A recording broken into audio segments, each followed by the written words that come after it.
It was only 8 days ago that we memorialized Shirley Drayton, a great feminist, social worker, mother, and friend.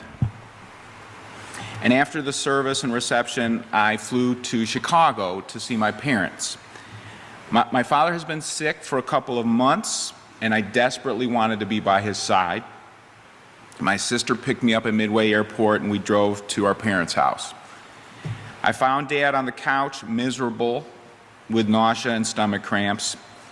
Sitting together, we talked softly. He asked for ginger ale and allowed me to rub his feet. Watching the Blackhawks win Game 5 of the Stanley Cup helped him a little bit. Last summer, Dad had spinal surgery and then limped through a lengthy recovery. He never got back anywhere close to 100%, and over the last 2 months, he suffered significant pain in his abdomen. The good news is doctors ruled out many of the more dangerous problems. The bad news is they're not sure exactly what is wrong. Tomorrow morning, they will remove his gallbladder in surgery, and we hope this will provide significant relief and get him back on a good path of recovery. My pops will turn 78 in August. And over the last couple of years, we have been doing more of the caring for him than vice versa. And this is a role reversal, because all of his life, my father has been unbelievably dedicated and loving and reliable to his entire family. Now, I am not saying my father is perfect, and I have okayed this entire sermon with him. My dad and I have had, for example, my dad and I have had plenty of hard points in our relationship where we both fantasized driving away from each other in opposite directions as far as possible. We get on each other's last nerve. And we love each other unconditionally all the way and always lie on the train tracks for each other, anytime. This month, with our spiritual theme, Wonder, we're exploring feelings of awe and amazement. And today I invite all of us to consider how fatherhood connects us with a sense of wonder. Those of us who have fathers and those of us who are fathers can experience the wonder of giving and receiving imperfect care and love. And of course, experiencing the wonder of giving and receiving imperfect care and love are universal to our human experiences. And I want to lift up that we have situations, many sad in our own community in the world where that does not exist between father and child, and especially when there's abuse, that's a whole different category where people have to protect themselves. And we lift up people who are in those situations and pray for moving on to the next chapter, healing. E.E. Cummings said something that provides spiritual wisdom for fatherhood. Once we believe in ourselves, we can risk curiosity, wonder, spontaneous delight, or any experience that reveals the human spirit. So if you're reflecting on your relationship with your father or your role as a father, at some level you have to believe in yourself in order to risk curiosity or wonder or spontaneous delight. You don't have to be perfect or super incredible or think you are. You just have to know somewhere deep in your soul you have inherent dignity and worth that cannot be taken away by anyone else.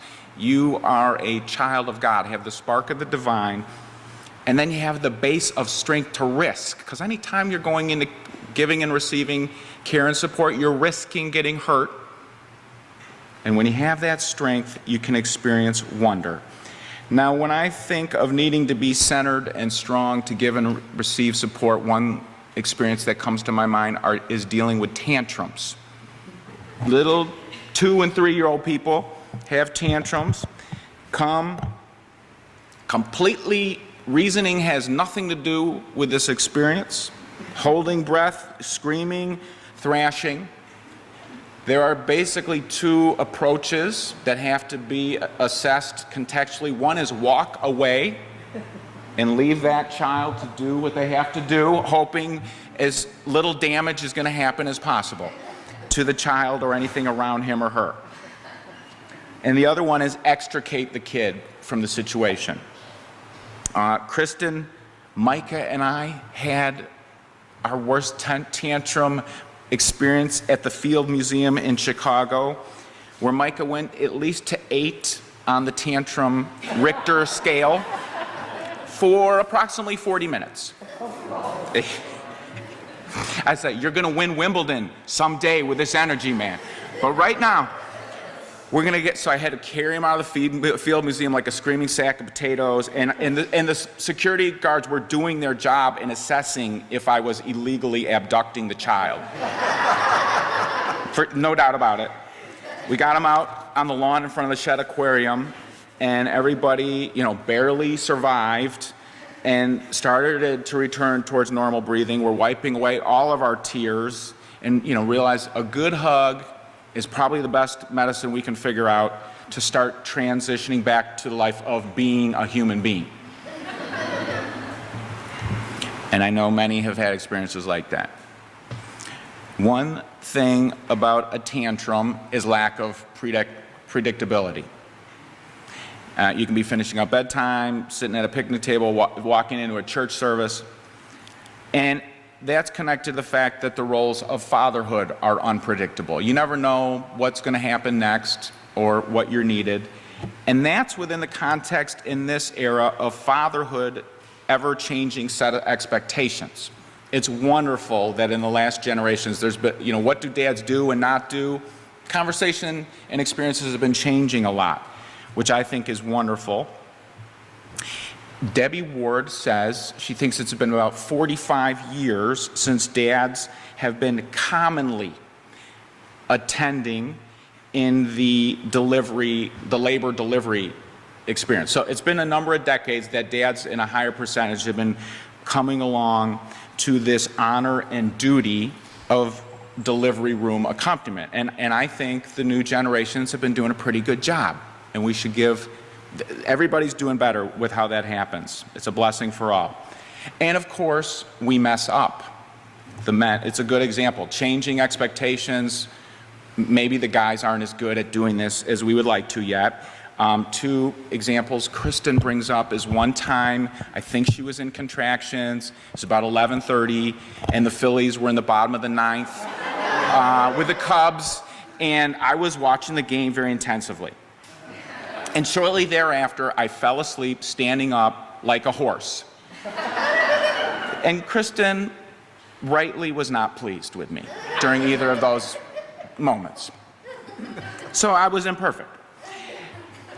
There's a lot of other ways dads are imperfect. Whether you're thinking about your father or being a father, there are always plenty of examples of poorly shaped strategies and mistaken efforts. Stephen Lewis has a checklist for if you're a wimpy dad. You're probably a wimpy dad if you're not sure if it's right to punish your child for painting the living room wall because you don't want to stifle his creativity. You're probably a wimpy dad if you ask your child to set up the table, she says in a minute and walks out of the room. Or there are other examples of being too stiff. If your child asks every other adult that he can find for a treat or an activity because he knows you always say no. We are imperfect. We give thanks for those times when we make it through the confusing expectations and the imperfections of people and make it to the times of receiving good enough parenting. Of course, it's not always good enough. We humans are complex and full of contradictions. We have pain and joy. We have faith and jealousy. Fatherhood, when we're doing it at our best, whatever angle we come at it in from, is an exercise in humility. Humus means we're part of the earth. It's the same root word of humility. Got to be down to earth to be in a good position to see, touch, hear, and feel all the glorious, wondrous examples of a love beyond belief that is quite often nothing like what you expected. Many times it's not what you want, but it's the love you get, and it's wondrous from the world. The son says Dad, he wants it to be just like his dad. He didn't say to his dad, "Dad, you're the best model of fatherhood ever." He said he wants to wear a belt every day. But hugging and hanging out after your friend's funeral is as good as it gets. The movie I Am Sam contains great stories of how humility is so essential for us as a society to approach the wonder of fatherhood. I Am Sam. Sean Penn plays Sam. Great flick. You can't see this flick too many times. Penn is the mentally challenged father of the 6-year-old girl played by Dakota Fanning. The state wants to take the girl away from her father because he will not have the cognitive skills to mentor her past 7. He won't know how to teach her algebra or reading or social studies in the higher grades. And the father, the daughter, a lawyer, and caring professionals explore what is critical in parenting. Those cognitive skills higher up, love, being there, regardless of the conditions. It's a good conversation. It's a good exploration. Whether you are a child or a parent or a human being in a relationship of any shape or form, some days are tough to the point that you could simply decide you're checking out and taking off. But if you take yourself out of the relationship, that means you're deciding to cut off from any future wonder around exchanges, imperfect as they may be, of love and support. What if we continued on our journey as a beloved community that help each other make it through the tantrums, the moments of preteens swearing they don't like their parents any longer, teenagers lying and stealing because they believe in their souls that it's their purpose in life? What if we get through the chapters of our lives where family stops communicating, calling each other, offering help? What if we help each other get to the good stuff in beloved community? Being with a dad who was invincible, reliable rock of the family, now he needs you. What if we help each other surrender till we can't fix each other? And embrace the love that goes back and forth between us, opening us up to ever greater ways of realizing our humanity.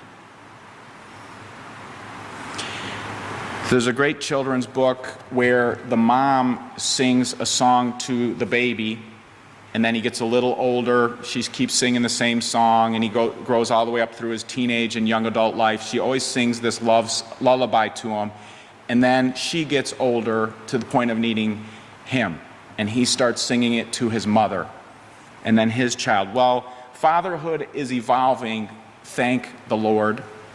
And so now I want to close by saying, I encourage us all to keep living into a world where dads can sing to sons, "I love you forever, I like you for always, as long as I'm living, my baby you'll be." And then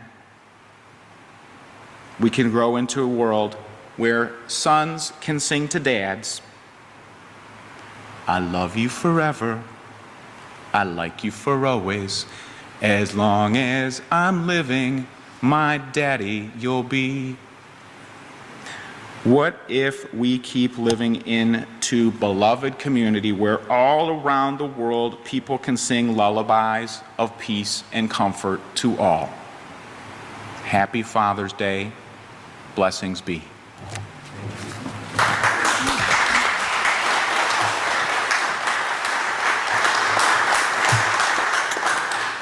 Let